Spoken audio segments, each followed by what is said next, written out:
You opened the door and lit lamps with your eyes, what fire your eyes could rear. And your hands, like a gardener planting a rose, wandered over me, pleasing me, rearing wild rose. And I built up my house with your mind. I went when I was in Montreal. Yeah. That was someone like Oh, yeah. I'm watching. Yeah. I love that long curly hair. I've been an artist, I suppose, all my life, and always interested in story. So, if you ask me, am I a writer, am I a poet, am I a performer, what am I? Well, sure, all of those things, but those things are like media that I can choose from in creating my art. And really what I'm doing is telling stories. I was raised with two artist parents. My father's a photographer and a musician. And my mother is, among other things, a photocolorist, which is a skill that really no longer exists with the move of technology forward. So at a very young age, I was involved in telling stories through visuals and through sound. My father was very interested in film and movies, and both of my parents were very interested in politics, philosophy, history, and so on, and there was a lot of conversation like that around the home. And they had friends who were very well placed in the arts and in media, so that even though we lived in a very small town in Alberta, these people would drop by and visit, or when we went somewhere, we would visit them at their places in Ontario or wherever. After I finished my education degree at Queen's, I had a small inheritance, so I put on a show. I think it was 4 days at the Grand Theatre, sort of 2 acts and an intermission, which featured a lot of my writing from the past 30 years or so. As a kind of retrospective, it involved 3 readers, myself and 2 others, and 3 musicians. And when that was over, 2 of the musicians had thought that was so much fun they wanted to continue. We couldn't continue putting on shows like that. I only have so much. So myself and Wes Garland and Tracy Morgan, the 3 of us, formed Poem de Terre.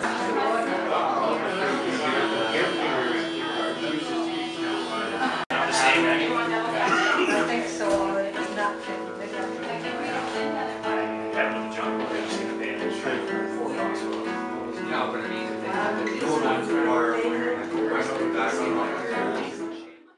the 2 new books are a novel and a book of poetry.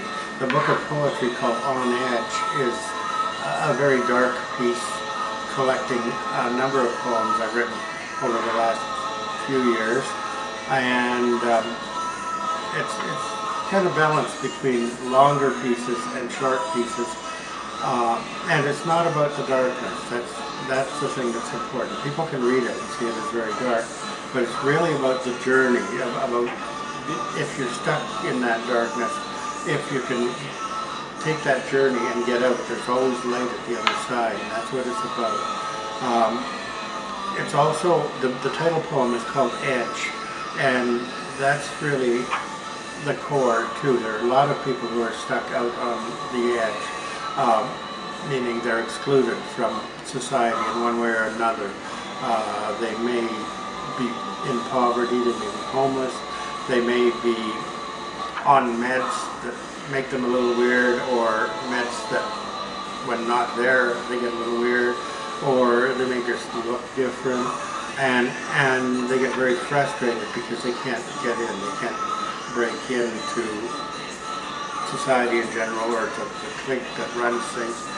And so it's all about being there, stuck outside, peering in, and the courage that it takes for some people who are in that position to fight back and to get through, and if they've fallen into a dark hole, to climb out. my novels are just as dark. The novel this time is A Gathering of Shadows. It's also very dark, but it's also different in that it starts very, very harsh and realistic, kind of like some of the noir novels of the 50s. But then it transitions, it sort of segues into something magical and very dream and vision based. So there's a complete change in the direction the novel is going, although still very dark. The previous things I published are the same way that the other two books that we did earlier. Part of what, in my vision, there's a line, and there's where we're sitting right now, the real world, but a lot of us are standing very close to that line where you pass over, and it is a world of visions and dreams, and sometimes in your life you may notice that something strange has happened that over there or to you that you can't explain.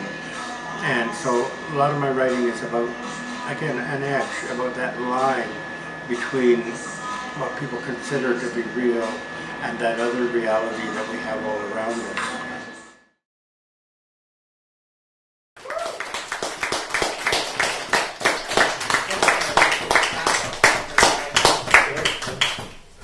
I'm going to be co-hosting tonight, me the first half, and Rich in the back of the room is going to launch the novel. This is for the poetry. When Bob first approached me, we've known each other for a number of years. When he first approached me about doing this, I was more than happy to introduce him. And I'm going to do the poetry on Edge.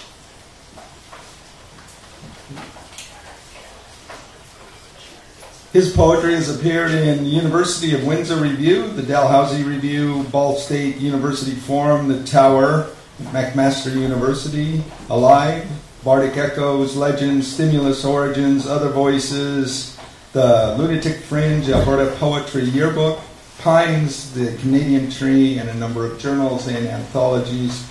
He's also released 6 compact discs of spoken word with the musical ensemble Pomme de Terre, and has published 7 volumes of prose fiction and poetry. There is a poetry epigram in the book, Ring the Bells That Can Still Ring.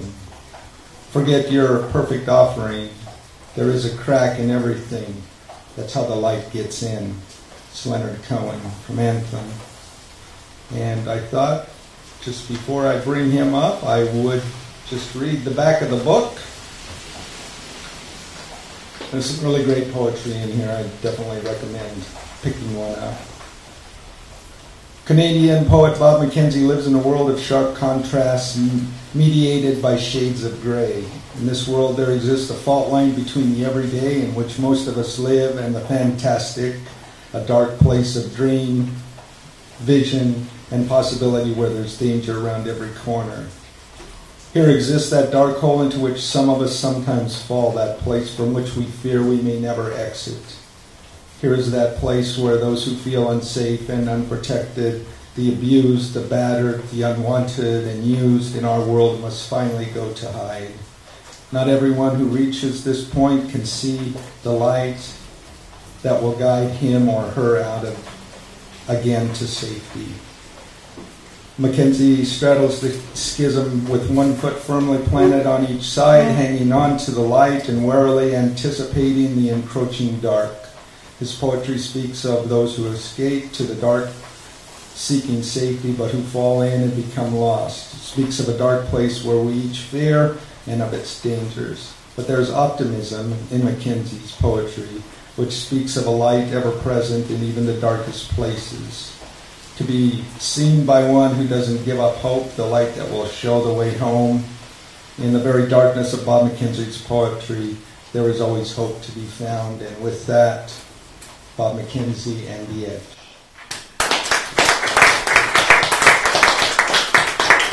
Thank you, Bruce. Okay, I'm not going to explain a lot. I'm not sure a lot of explaining is necessary. This is In Passing. I asked her if she remembered me from a long ago time and place, but she said, I didn't recognize you. True, it had been a decade and more, and she said, I've been in Vancouver, and you didn't have the beard, did you? No, I allowed, though I had known her. I thought I knew you, she said, thoughtful, but the face was not the same as then, but the eyes were there, drawing me in, only your eyes. Those eyes drew me back through the mist to some distant pastime. We had been friends, and I remembered, not you, but the eyes deep in the crowd. And she turned to talk to another.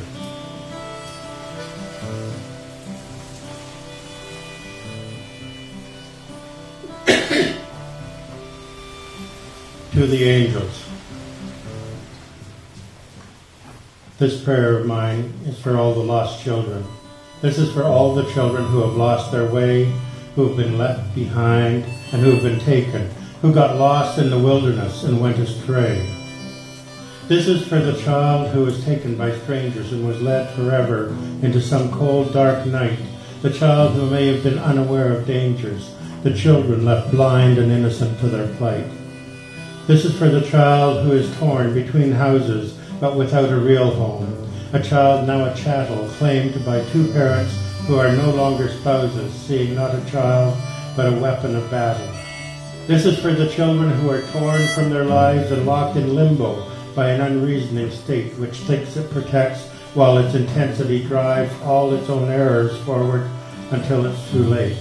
This is for all the children who are still in the home but whose hearts and souls have gone from home and have died deep in the dark of the wilderness where they roam until they may never come out the other side. This is for the child inside who has finally died, the abused child and the battered child, the spirit who has built an appalling shell in which to hide, but cries out always and hopes someone will hear it. This prayer of mine is for all the lost children. This is for all the children who have lost their way, who have been left behind, and who have been taken, who got lost in the wilderness and went astray. This is for every child who was ever lost, every child who was ever loved and taken and deprived of that love at such terrible cost. This is for each lost child that we have forsaken. This is a prayer for a special and sad child lost long ago who has begun to find her sight and has begun to see her way out of the wild and find her way homeward through the eternal night. But most of all, this is a prayer of my love for three angels who were overtaken and lost.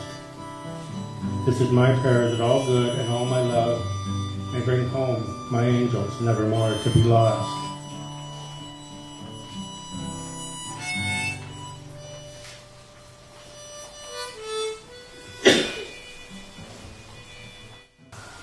This is St. Joan. In the beginning, you seemed void and without form. You only slowly grow clear and material against the brilliant light behind you, not sun, but flood lamp of Lucifer that shows you your way. You become a world of contradictions made flesh to creep slowly over your prey and to take it, betrayed by your venom deep into the darkness, where darkly you pick it apart at your leisure. You are small in your body and small in your mind, with a sweet middle-aged smile and honey voice. You cut your hair short, or it would be in a bun, and you wear drab fashions that imitate a nun. You know you are the savior of little children, absolved in whatever you do by your own faith. You know you are the savior of little children. You know you must destroy all who stand in your way. From your father onward, you know the way men are. From your childhood onward, you know the violence family life does to any child who did to you. You know you are the savior of little children. To save the children, you must crush the families. You must take the children to your bile-filled bosom, where they may suckle of hate and fear and see life in the light of your knowledge, in Lucifer's light. Yours is the greatest agency under heaven, transporting children to its bowels forever. The devil in this world controls what you do as you save the children, and Lucifer lights your way. You do not see the small spot appear on your heart. You do not see it grow larger, void and without form. You do not see yourself falling deep into that pit. Do not see the light of Lucifer falling dark. The monkeys in the wallpaper are oddly silent, slipping among shadows of jungle palms in the night, as we sleep unaware under our canopied beds, and bed becomes forest floor under leafy canopy, and the forest softly creeps into the dusky space. As we sleep unaware under our canopied beds, dream of dawn and bright sunny days soon to arrive, and the forest softly creeps into this dusky space, slipping among shadows of jungle palms in the night. The monkeys in the wallpaper are oddly silent.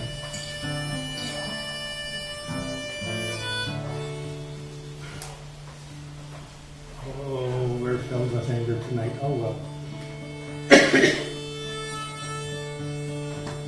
This is called No Hands. Who needs you? Who needs you?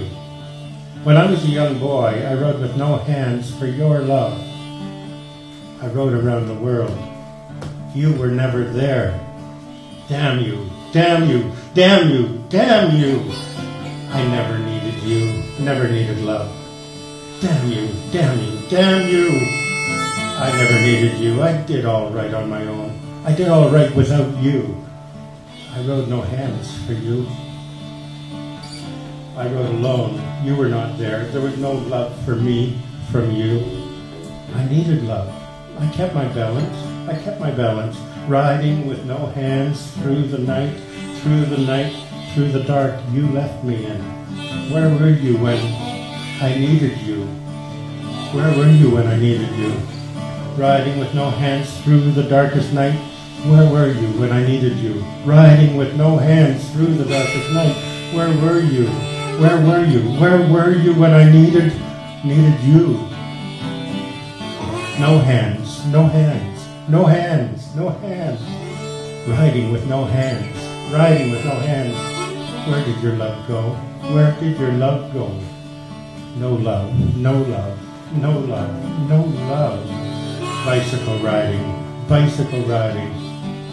I don't need you, I don't need you. Look, Ma, no hands.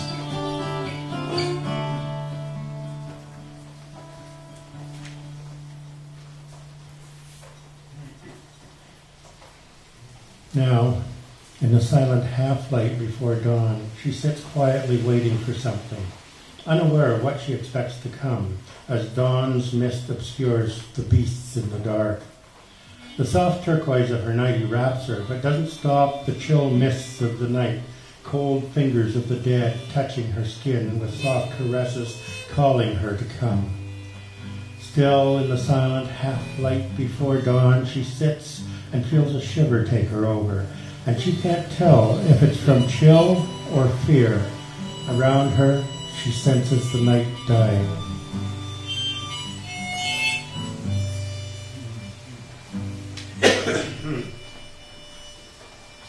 This is great calisthenics.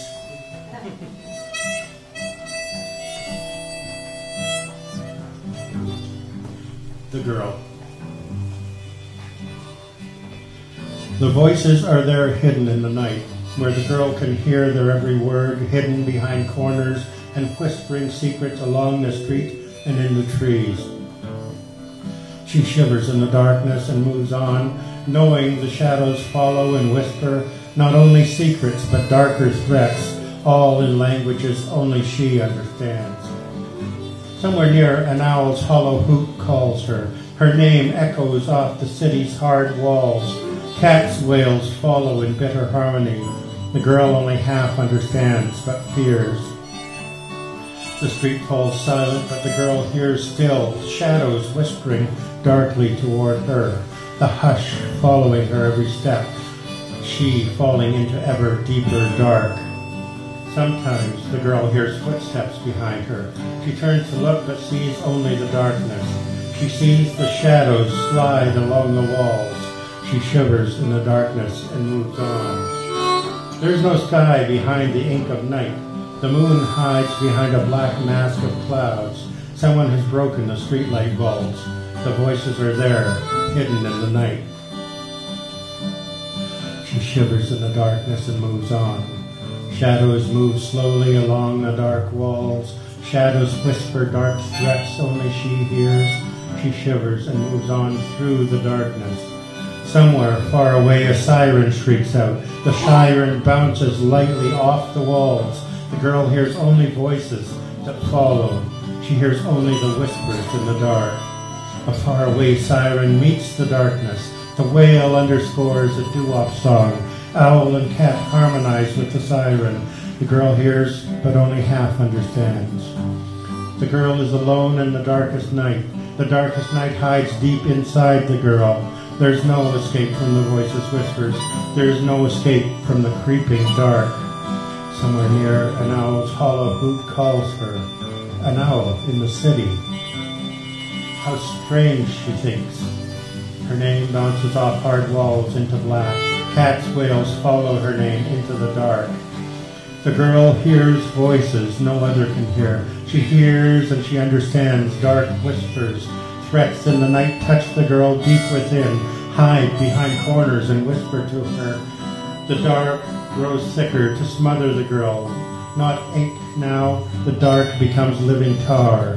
The girl is wrapped in a black tar blanket. From somewhere the girl hears a siren call. The voices are there, hidden in the night. She shivers in the darkness and moves on. Somewhere near, she hears an owl's hollow call. Sometimes the girl hears footsteps behind her. She shivers in the darkness and moves on. There is no sky behind the ink of night. Somewhere far away, a siren calls her. Night's dark blanket scares her only a while. Deep in her heart, she feels new warmth growing. She drowns in night's warm, comforting embrace. Falling into deep sleep, the siren wakes her. Fear releases the girl and blankets the warmth in her heart. It's only the darkness she fears. In the night, there is nobody to save her. There's only the shadows and the song. A scream slices the dark, startling the girl. A scream seems to come from her own body. Nobody hears but her. She turns toward the darkness and moves on. Somewhere in the night, a doo-wop song plays. Dark harmonies draw her into darkness. The dark rhythm carries past some threshold, carries the girl toward dark beyond night. The voices are there, hidden in the night, where the girl can hear their every word, and shivers in darkness and moves on, and knows the shadows follow and whisper.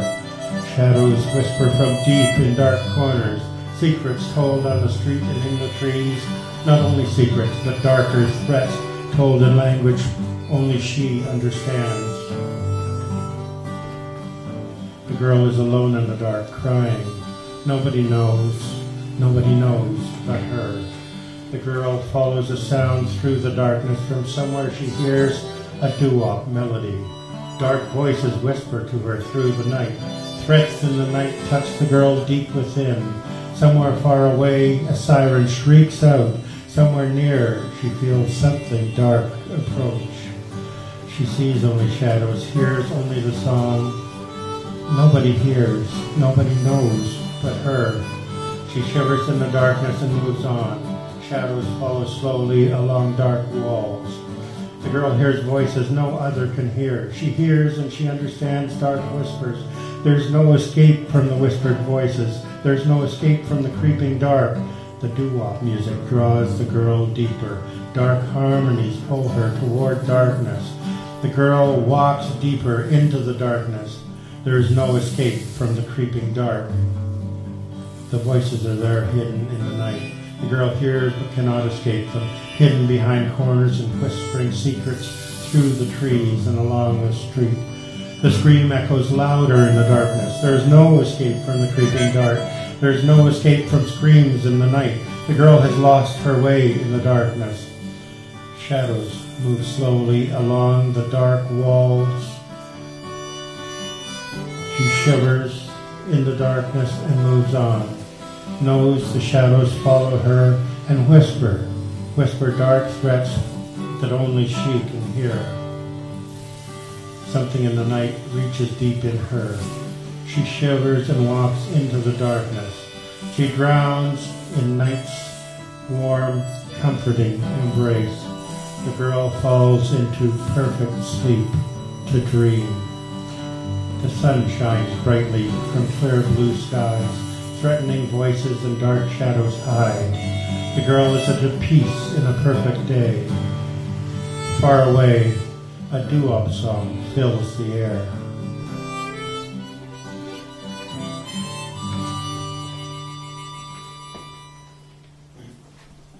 And Edge. Edge is more about fighting back. I've been standing in the cold falling rain, hearing the pulse of its heart beat down, seeing the dark images in its shadows like the visions of ancient prophets. And I have seen that I stand in the gutter, between the edges, between worlds apart, between gay and straight, between rich and poor, between capital and commune, between woman and man, between every possible polarity you can dream, looking at those edges not from the other side, but from somewhere between, which is nowhere, and I have disappeared. Don't get me wrong, and don't get it twisted. It may, after all, have been only a dream. It may be I have seen nothing at all, and there was nothing at all to see in the rain. Nothing but a magic shadow show played in a box lit by the sun and moon against silhouettes of rain, around which we phantom figures come and go. The rain falling like knives, slicing the dark to create worlds, then wash them away in a flash, lit by lightning that wakes me with a start. The words of the prophets echo down the centuries, truth grown tired and worn, until the words are only dust, choking off the little breath we gasp to survive the uncertain future we've created for ourselves. And in the words we hear echoing somewhere distant the pulsing of a heartbeat pounding like a hammer, and feel that pulse drawing us out toward the edge. I've lived too long, too near the edge, stood too close to where it happens, seen what I could not have seen, and heard it all, and hear it still in living dreams I cannot escape. There are people living on the edge. It's true. I've seen them there, clinging to the thin line between them and the other side of their reality. Have stood behind them as they clung, hopeless noses pressed to some window, to some place they could not enter. And I have stayed in the shadows, knowing they would not see me there. I have seen the best minds of my generation, and they are the same as those seen long ago. And they are not just America, and they are not destroyed at all, nor drag themselves through black streets, but stand waiting arm in arm to hold firm against that rough beast, its hour come round as it slouches unrelenting through every street, seeking some holy land and preordained birth. Don't get me wrong. Don't get it twisted. Many people strive for high ideals, and everywhere life is full of heroism. But what does it matter in the end? What does it matter who is hero and who not, when it may, after all, be only a dream? And there was nothing at all to see but the rain through which we come and go like phantoms, as the rain falls like knives, slicing the dark impulse of winter midnight streetlight rain, creating worlds that wash away in a flash of lightning that wakes us with a start. There are people, cries in the wilderness. There are people, cries in the wilderness. There are people gathered in the streets, flooding the streets of every town and city, cries in the wilderness of gray streets, gathered with pens and with pitchforks, crying for justice all over this land. Men and women standing arm in arm everywhere, warning of danger, crying out a warning. Cries in the wilderness. In the room, the people come and go, talking of what they have seen out there. But they don't go out there, and they don't do anything to stop it. In the dark, in the room, the people watch. In the silence in the room, they listen, and drown awash in flickering images, and drown in the battle's sound and fury across the universe and back again. And still falls the rain like helpless tears. He stands in the shadows of the evening rain, the gentle rain that falls for years. Just a little boy standing in the rain, and rain keeps falling like helpless tears. Still falls the rain with a sound like the pulse of the heart that is chained to the hammer beat, and rain keeps falling like helpless tears. The boy disappears. Still I feel the heartbeat beating underneath everything. The pulse of the heart that is changed to the hammer beat, the pulse of the heart that hammers out love, the pulse of the heart that hammers out danger, the pulse of the heart that hammers out a warning, the pulse of the heart that hammers out hatred. While the rain keeps falling like helpless tears, while the best among us lose all conviction, while the worst grow full of passionate intensity, and the heartbeat pulses between everything. Don't get me wrong, and don't get it twisted. It may, after all, have been only a dream. It may be I have seen nothing at all, and there was nothing at all to see in the rain. Nothing but a magic shadow show played in a box, lit by the sun and moon against silhouettes of rain, around which we phantom figures come and go. The rain falling like knives, slicing the dark to create worlds and wash them away in a flash lit by lightning that wakes me with a start. I've lived too long, too near the edge, stood too close to where it happens, seen what I should not have seen, and heard it all, and hear it still. In living dreams I cannot escape. The words of the prophets echo down the centuries, truth grown tired and worn until the words are only dust, choking off the little breath we gasp to survive the uncertain future we've created for ourselves. And in the words we hear echoing somewhere distant, the pulsing of a heartbeat pounding like a hammer, and feel that pulse drawing us out toward the edge. Surely some revelation is at hand. Cries in the wilderness between the lines. This is the way the world ends. Cries in the wilderness between the lines. This is the way the world ends. Cries in the wilderness between the lines. This is the way the world ends.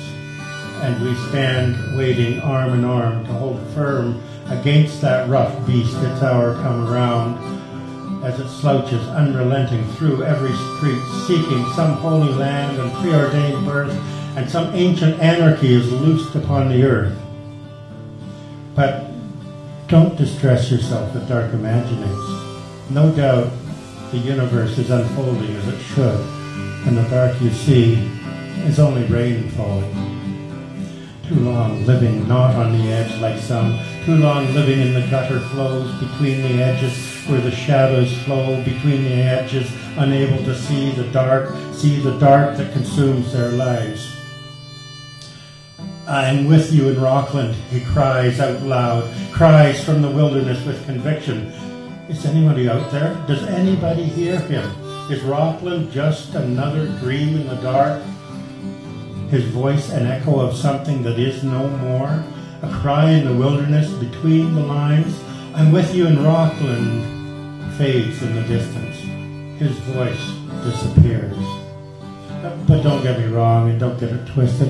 It may after all have been only a dream. It may be that I have seen nothing at all, and there was nothing at all to see in the rain, and I have disappeared.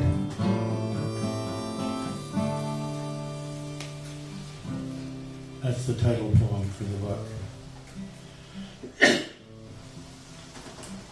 And I will dance. 2 apartments, 1 woman fed up with everything, 1 woman enjoying her music.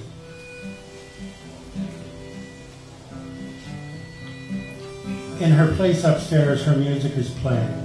Her music is playing with a solid beat, like her heart reaching out in mid-afternoon, not loud, but felt in the apartment below. Her music is playing with a solid beat, her pumping heart only just heard through the floor, through the ceiling of the apartment below, where another sits and finds fault with the world. Her music is playing with a solid beat, her heartbeat spreading softly out the window, her heartbeat fading across the neighbors' lawns to pause where the children play in the sunshine.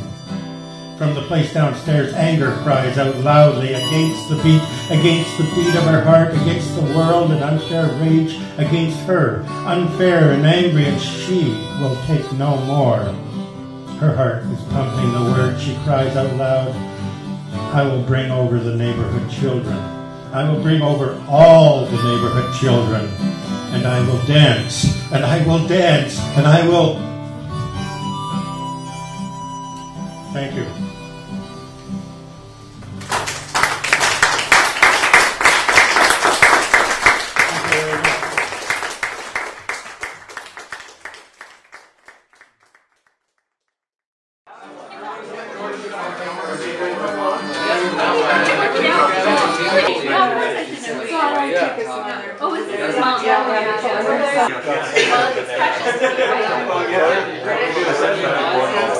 I think the second part of the evening is about to begin. My name is Rich, and along with Bruce earlier, I'm helping MC. And so, I'm no literary critic, and I haven't finished the book yet. But so far, it's amazing. I don't know who here has started reading it. Probably no one, eh? But it's great. The chapters are like cliffhanger endings, one by one, and they build up. So far, I don't know what's going to happen, and if I did, I wouldn't ruin it anyway. But Bob, I know from just around town, I guess. We've done some shows together. I love watching his live performances because of the, obviously, kind of the laid-back manner of it. Get some musicians, from around the room, goes for it. That's how it is. I love that. It's good philosophy for life. And so we already had the biography. So we're going to skip that, but I'll quickly read the back here of A Gathering of Shadows.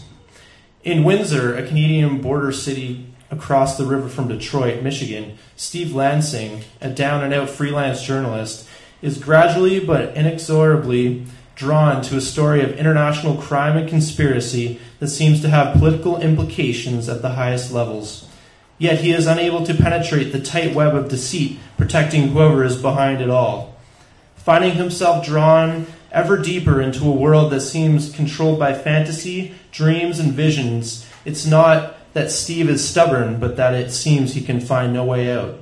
In time, Steve hooks up with the widow of a murdered cabbie and an honest cop on the city force. But can the three of them find their way out of his dark hole into which they've fallen? So, I believe Bob's going to read a couple excerpts from this book. Enjoy, Bob MacKenzie.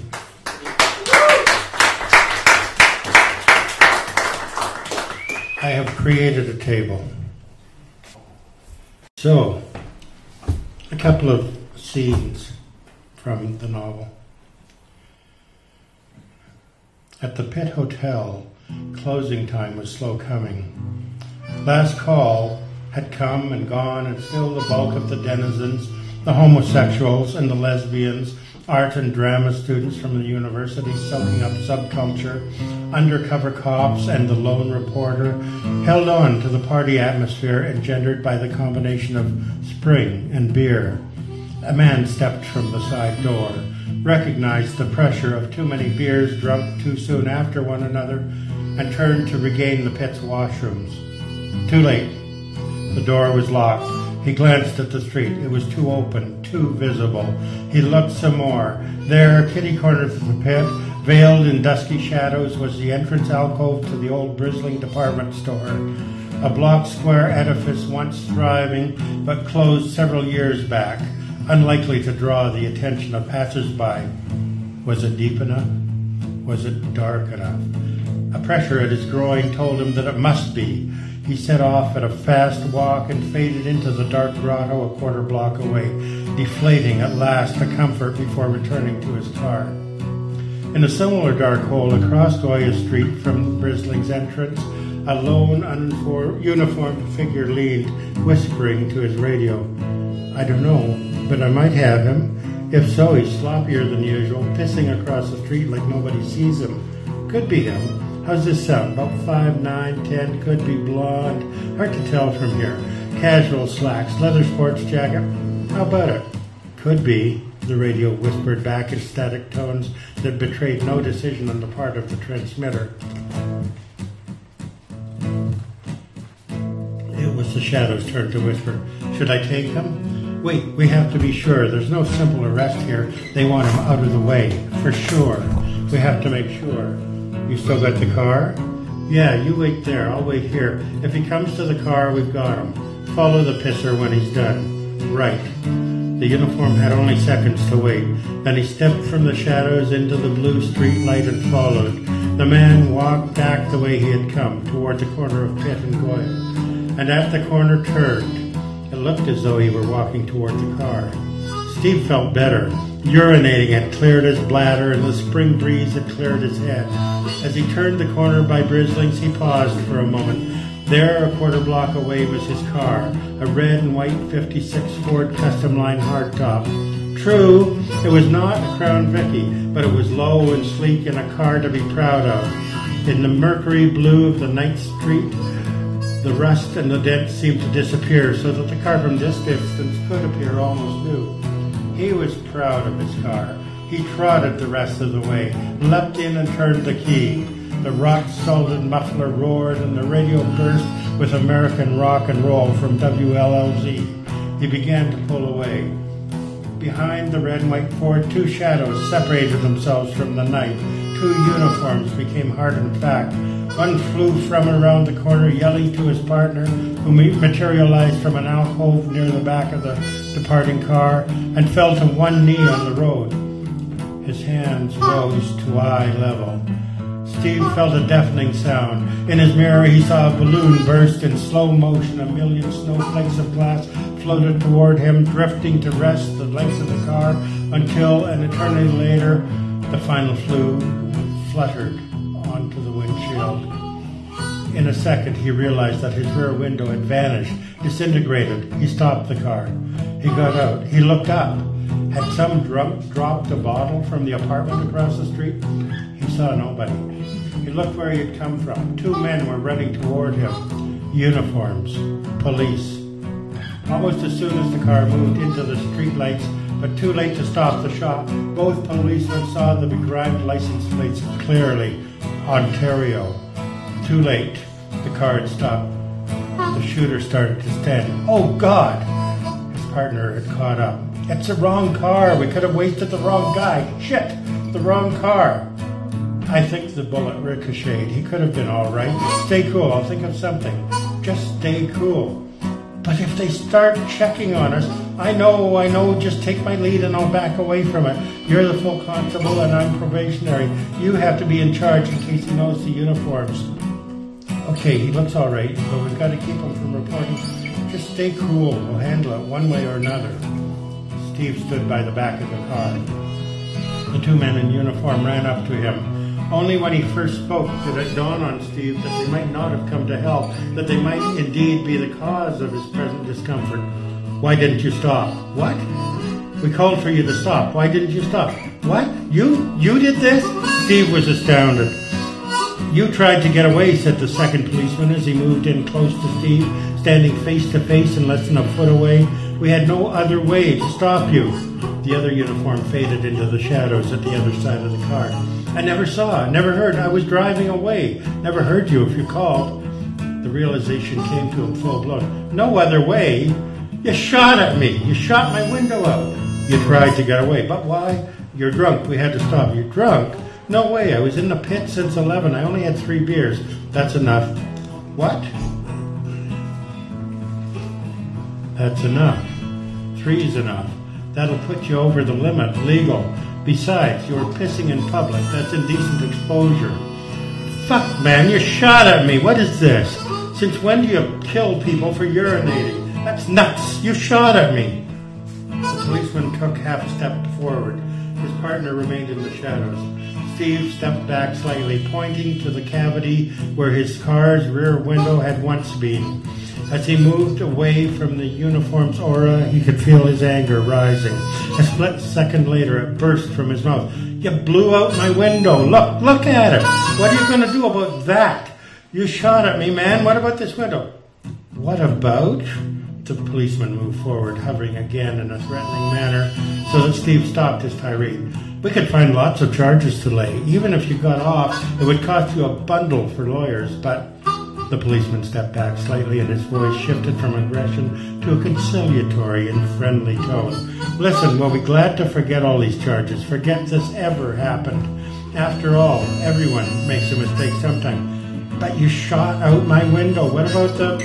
Like I said, everybody makes a mistake. We'll forget about the charges. You forget about the window. The other policeman came closer, materializing from the shadows. Steve saw the emptiness of the street. He saw the two guns, now holstered but still present.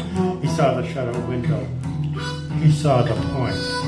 Okay, the two uniforms said nothing. They turned and walked away, fading into the pre-dawn darkness from which they had come. Steve got into his car and turned toward Riverside Drive. A short while later on Chatham Street, a block from the Pit Hotel, and on the other side of the parking garage from the Pit, two police constables stepped quietly into an unmarked dark blue Buick Regal. Each could see the unease in the face of the other, enhanced by the ghoulish blue cast of the Windsor street lights. What if he talks, Frank? What if he decides to report this? That could be real trouble. Don't worry. Hey, we really scared the shit out of him. He'll keep quiet. What we've got to do is get the Yankee. Now, come on, let's report in and call it a night. Yeah, I guess you're right, but still... Listen, don't worry, the guy'll stay cool. No problem. Let's go home. Frank started the car and pulled into Chatham Street. Dawn had still not quite come to Windsor when the blue Buick turned left on Hewlett Avenue and drove quickly away from downtown Windsor and the Detroit River.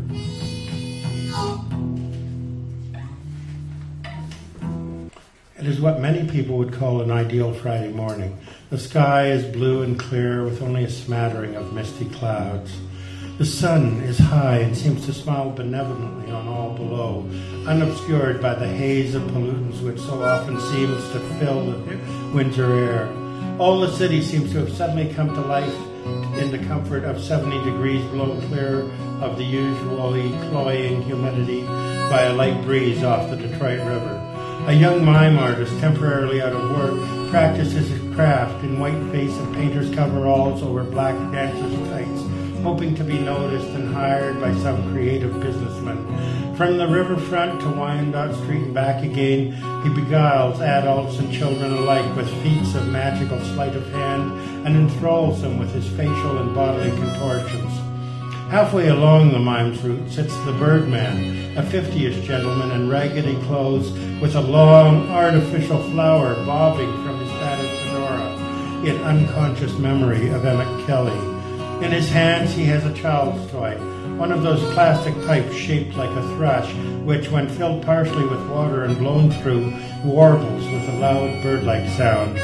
Beside him is a bowl with enough water to easily last the whole day as he delights passers-by as he fills the street with his pseudo-woodland sounds. The young ladies expose enough fleshly delights among them to thrill each of the young men as they in turn parade the street with flexings of biceps and flashings of teeth and flauntings of hair, everyone showing his or her best to advantage. The street is a happy summer festival leading to and from Dieppe Gardens. The park itself a reprise of that scene, slowed down slightly as strollers stop to watch the river traffic, flowing by or gaze at the Detroit skyline, highlighted by the futuristic towers of the chrome-plated Renaissance Center on the east and the century-old boblo boats, really full-size triple-decker riverboats on the west end, tapering off beyond these landmarks into the distance, and the bridges. Belle Isle in the east connected to Detroit, but not to Canada, and Ambassador in the west, tying the two nations for better or for worse. Today the traffic throngs that bridge in both directions, not only with the lifeblood of commerce, but with thousands of happy families seeking summer pastimes in a foreign land, reveling in nature's generosity. So that's downtown Windsor in the summertime. And this is after the book starts to turn. That's why I can't get published by other people. I just can't do one genre. It is the same story. It's a pleasant spring day with the sunshine flowing from the bright blue sky like liquid gold and wisps of cloud repeating the white beauty of the delicate flowers that seem to abound in the green of the meadow. A lone hawk wheels gracefully above groves of trees that cast their shade at irregular intervals in all directions like havens for travelers who may pass this way. Janice and Steve are walking hand in hand through the meadow, enjoying the pristine beauty that surrounds them. The air is filled with birdsong and floral scent, and their minds are filled with nothing so much as blissful, eternal calm. There's no need to speak because their minds are one with each other, and with this Eden they walk. As they walk, a gentle breeze wafts through the mid-calf deep grass, running, rilling waves as far as the eye can see. All is well with the world, and the world is at peace. At the far edge of the world, at the very rim of the rippling waves of grass and white flowers, in the most distant of the shading shibboleths of trees, one of the shadows moves with the breeze-blown swaying of the boughs, seems almost to move of its own will, to grow and to rise wraith-like from the horizon. In the silence of the spring day, Steve raises his hand palm upward as he glances at Janice, and a droplet of water appears as miraculously as the dew. They both know the rain will start soon, so they start toward the nearest of the wooded groves, seeking shelter. It begins as a light shower, cool and refreshing to the strolling couple as they head for the protection of spreading deciduous branches. There's a primeval wonder at the changeability of the heavens, filling their minds in the infrequent drops slipped to earth. In the distance, at the horizon and even beyond, there grows a seeming meadow of gray, misty wraiths rising into the darkening sky as the rain intensifies. With still a distance to walk before they will reach the trees ahead, Steve and Janice each notice the suddenness of the shift in the environment. What had been a caressing breeze now blows and billows, swirls and whirls like some destructive mountebank dancing shaman to the rain. And the rain that was a trickle has now grown to deluge proportions, soaking, smothering everything everywhere, and bedded by the remnant heat of the sun, turning everywhere into obscuring mists rising from the earth. In the distance through the haze, Janice can see the dark shadows that have moved from under the shading trees, have filled the sky as rain clouds, and are now an army of hominid forms marching from all directions towards Steve and her. As they hurry toward their sheltering grove, she can see that it too has become a mass of groping, menacing forms. There is nowhere to turn. Turning, she sees that Steve is still surging forward, seeing nothing, a blind man in a momentum of remembered sight. She must act as guide, but where can she lead? There is nowhere to go, and on every hand the black forms move ever nearer. She must do something.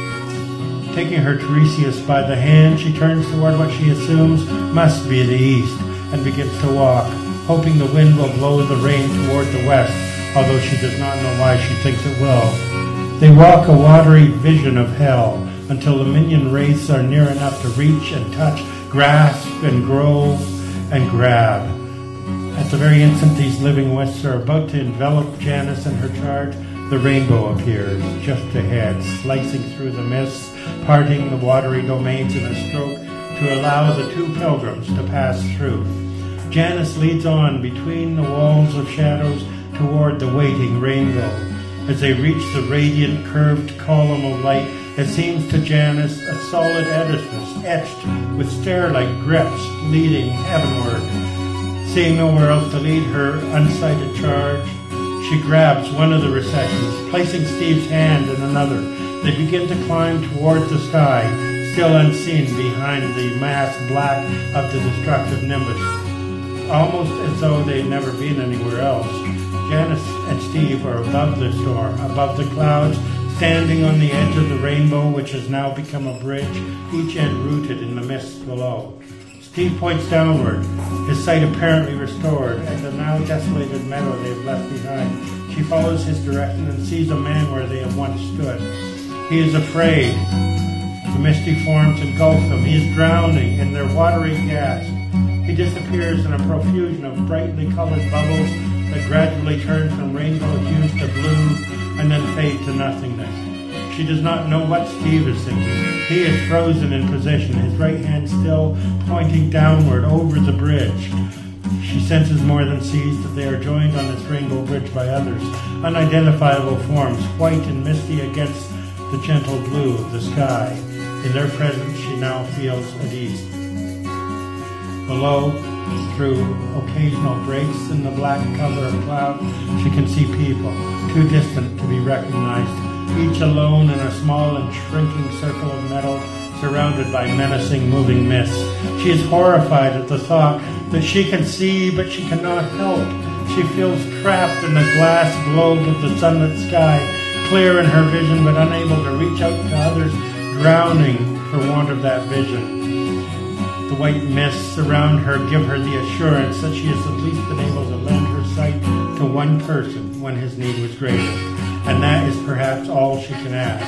As she looks down again, the world below vanishes, destroyed in a clamor of clanging bells and shrieking sirens.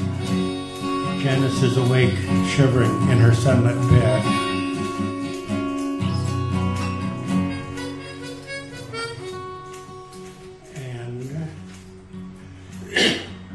Just because Steve is the reporter that you read about, and he's been messing with these two bad cops who are much more than that. And he just happened to be pulled away from his place just before his apartment blew up, and they don't know for sure who did it, so he's staying at Janice's place. It has been 3 days since the explosion. Janice Bergeron has taken the time off work. She has not left her townhouse since Steve came that early morning and told her what had happened. Steve and Janice have been waiting. All the lights are out except the one beside the bed. It's 2 a.m. Steve, I'm here. Do you hear something outside? Only the wind. I'm cold. They lay in silence, waiting for sleep that does not want to come. They move closer to each other in the night. There! Do you hear it? I'll take a look. Steve, don't go. I heard it too. Downstairs. I'll just check. Don't, please. It's probably nothing. I'll be careful. I'll be right back. Wait. I'll come with you. Janice is with Steve as he walks slowly, quietly down the stairs and turns the corner to enter the living room. The only sounds now are the slight whisper of wind and an occasional night bird calling. Softly, Janice touches Steve's shoulder. Without a word, they stop. The patio door stands open, slid nearly all the way, the breeze playing with the sheer drapes that dance gently in and out of the room. It is peaceful, not a sound now within the house. Janice eases past Steve as though to slip the door closed. Steve? She's through the doorway, into the yard beyond. Steve follows her into the darkness.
Door